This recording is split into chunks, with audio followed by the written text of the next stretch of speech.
It's an absolute kick to the teeth, let down and lied to. It's absolutely disgraceful. Because let's face it, the punishments don't fit the crime. For months, survivors of sexual abuse have been telling Channel 4 News of their ordeal after being told their abusers may be eligible for early release. For them, it's been a sentence in itself.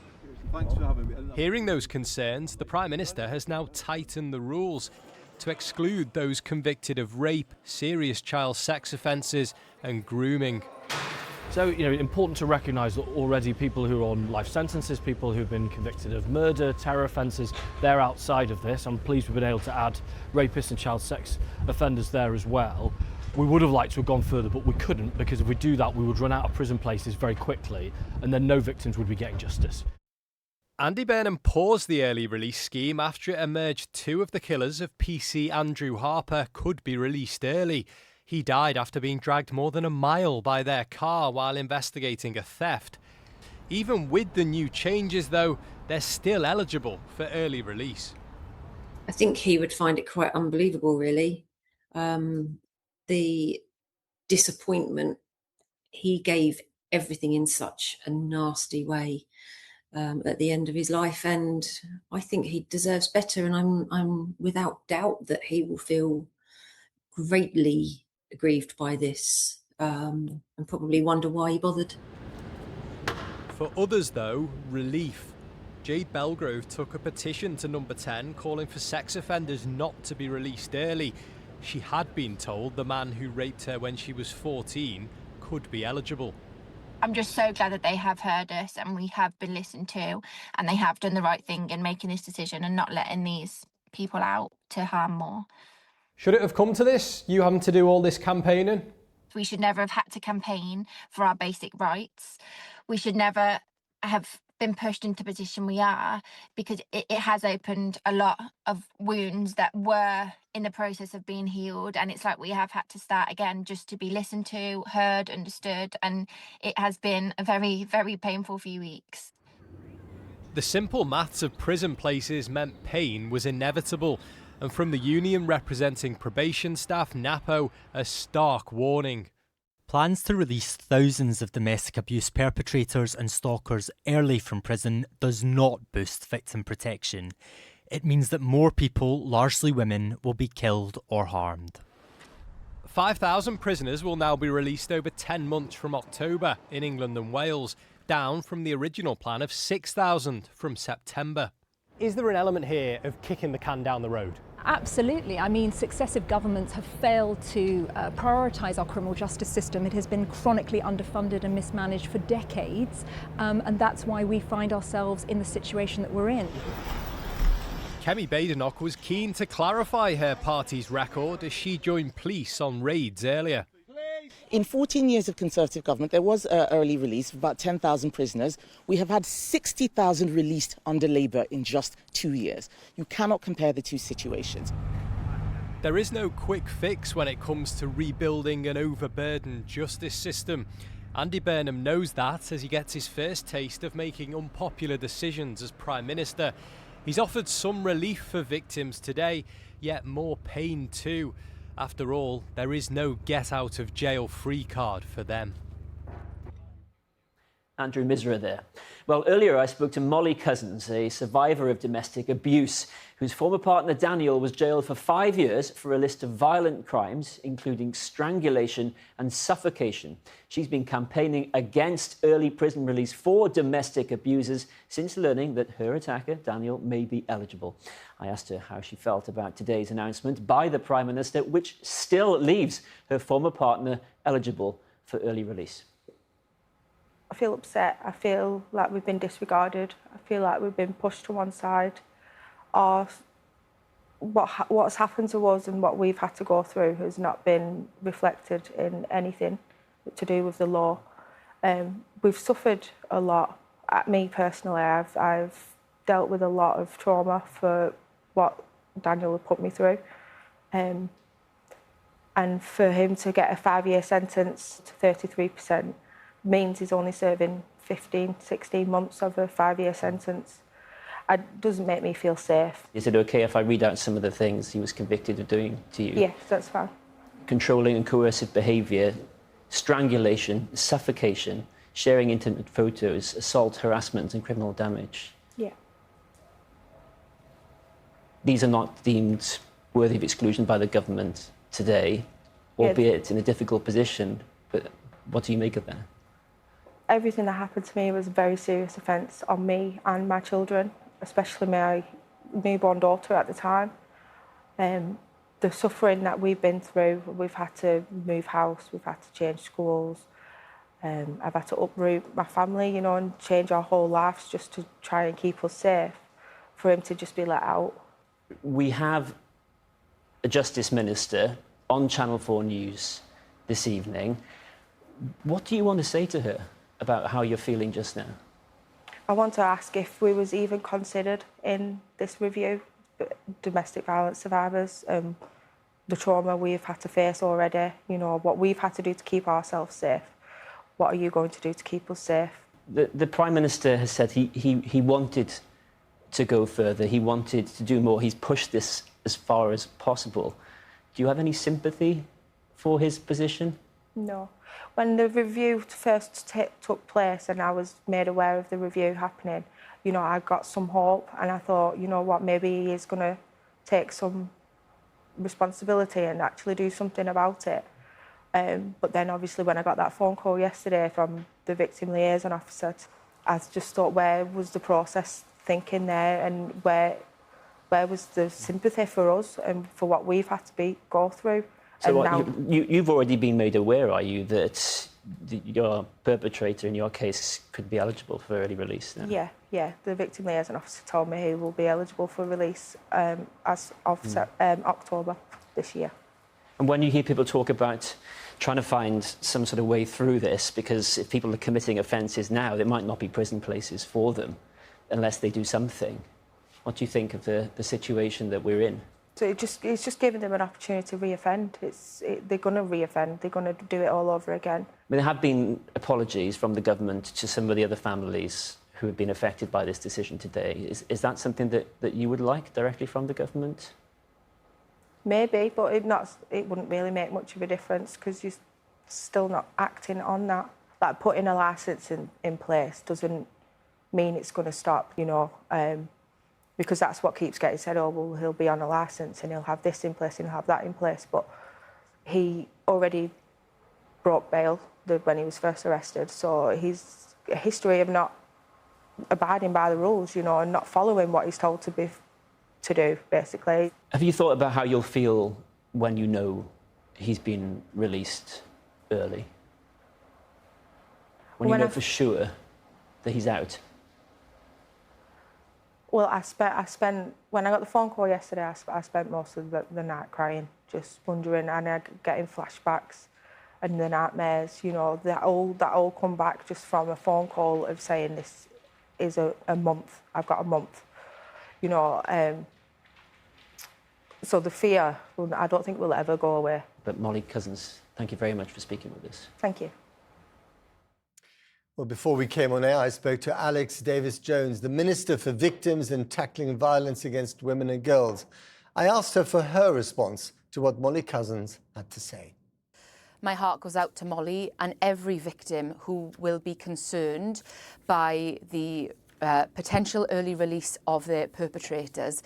But we have to take action here, and we are doing everything we can to keep not just Molly and other domestic abuse victims safe, but the entire country safe, right, by having to take those difficult decisions. OK, but in her particular case, her perpetrator was convicted of, and I quote, strangulation, suffocation, sharing intimate photos, assault, harassment, criminal damage. She is convinced he will come after her again. What protection will she get? Look, nobody wants to be in this position where offenders are potentially having to come out of prison early. It's why we've taken the necessary decisions that we have done today regarding certain crimes like rape and child sexual abuse being exempt. We will do everything we can to ensure that we keep Molly safe, and we work with her and other victims to put these measures in place with probation. How will you do that? So we're investing in probation, we're investing in our GPS tagging systems, we're bringing in new measures such as curtailing people's liberty by banning perpetrators from football matches, even if they weren't convicted of a football-related offence. We're introducing something called an exclusion zone, which is brand new. These have never been done before. So instead of the victim always looking over their shoulder, wondering, is my perpetrator around the corner, whenever they're released, then these exclusion zones will put that liberty restriction on the perpetrator directly. They will have their freedom limited. OK, you're going to have to rely more than ever on the probation service as tens of thousands of prisoners are released. The Probation Service Union has issued a statement today. They are saying more people, mainly women, will be killed or harmed as a result of these early releases. If we take no action now, Matt, then that would mean that our prison system would fail to operate. Our entire criminal justice system would collapse. We wouldn't be able to lock anyone up, arrest anyone, bring anyone to court, because there wouldn't be any prison places. That would leave everyone at risk. We will never run away from our problems. We are running towards them, and we are taking the action necessary that we have to do.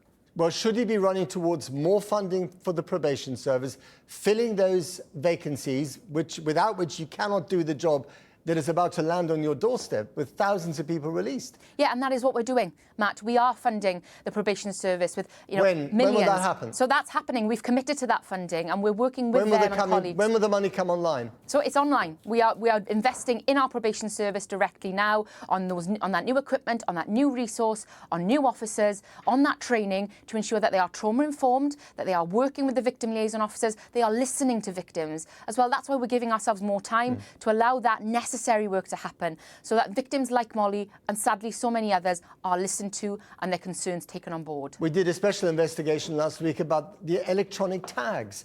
I mean, thousands of them just don't work. No. It's not been good enough. It's not been good enough, Well, Matt. when will they work? So this is what we're working on. We're investing in that better technology, ensuring that we have it, that active live GPS monitoring, working with probation staff, working with victims directly, working with the police, because they will also be central to this, to ensure that we are ready and we are keeping everyone safe. Okay. One more on Molly Cousins. I mean, she's been through an emotional roller coaster. Would you like to apologise to her? I will, of course I will. And I'll apologise to any victim who is watching this or listening to this, because they deserve better. And they deserve a criminal justice system that works for them. And that is what we are trying to rebuild slowly. It is going to take time. We had to review the scheme. The Prime Minister said he was committed to doing that when he came into office. We've done that quickly. And I recognise that that has raised expectations amongst victims regarding what we would do and what we could do. We have worked really hard. The Prime Minister has, and he has been clear that if he could have more exemptions from the scheme, he would. But we simply can't. If we're to have those prison places, if we're to have a functioning criminal justice system, this is sadly what we have to do. Alex Davies-Jones, thank you very much for your time. Thank you. Well, although some survivors have welcomed the move to tighten the rules over early release, letting out violent or abusive offenders midway through their jail sentence happens frequently and can cause substantial alarm. We've been talking to the mother of one woman who took her own life after she bumped into her abuser not far from her home. He'd been released after serving half of his sentence. And a warning, there are distressing details in Zara Wassami's report. It took away a childhood. It took away motherhood. It took away her adult life. And it took her life.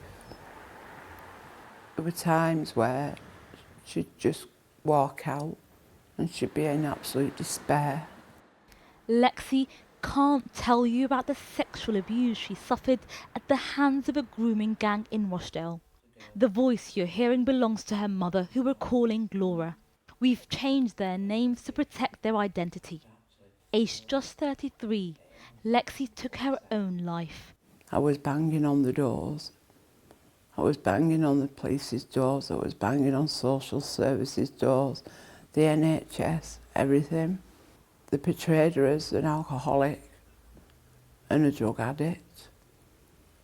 But they never, ever addressed what was causing the mental health problems.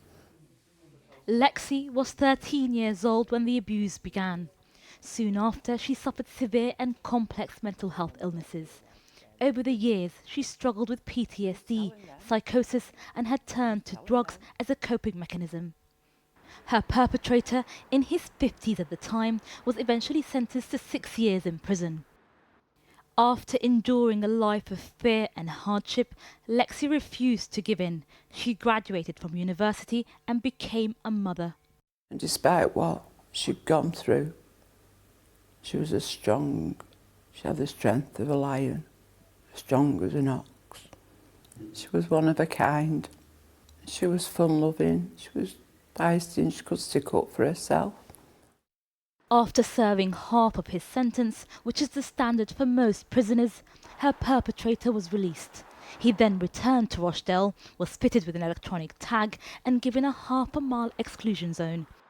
Can I ask you about when she bumped into her perpetrator? How did that happen? She saw him in a shop and that was it. She was feared, and that's where all her nightmares, all her psychotic episodes, she was withdrawn and she just cut her legs and her arms, and I've lost count on how many overdoses she did take and how many times she would try to give up. Her mental health seriously declined after the encounter. She then had to leave Rochdale for her own protection. She had to move 80 plus miles away for her own safety because the police were concerned. And it wasn't long after she made that journey and just took her own life. And then you've got the government. They've got no idea what goes on in the real world. The government says they will monitor and control those who are released from prisons. Is that enough for survivors? You know, criminals that have already broken the law, they are not concerned about things like being tagged or monitored. Survivors have often received a number of threats from their perpetrators, but also their associates. Today, Greater Manchester Police told us, when this was reported to ourselves, a thorough investigation was carried out. We fully accepted and apologised for the extent of our past failings in tackling this horrific abuse. For Laura, today's intervention from the government has brought relief. Excluding those convicted of grooming and serious child sexual offences from the early release scheme has meant survivors and families like hers are finally being heard. And if you've been affected by any of the issues raised in that report, there are a range of places to seek help on channel4news.com/support.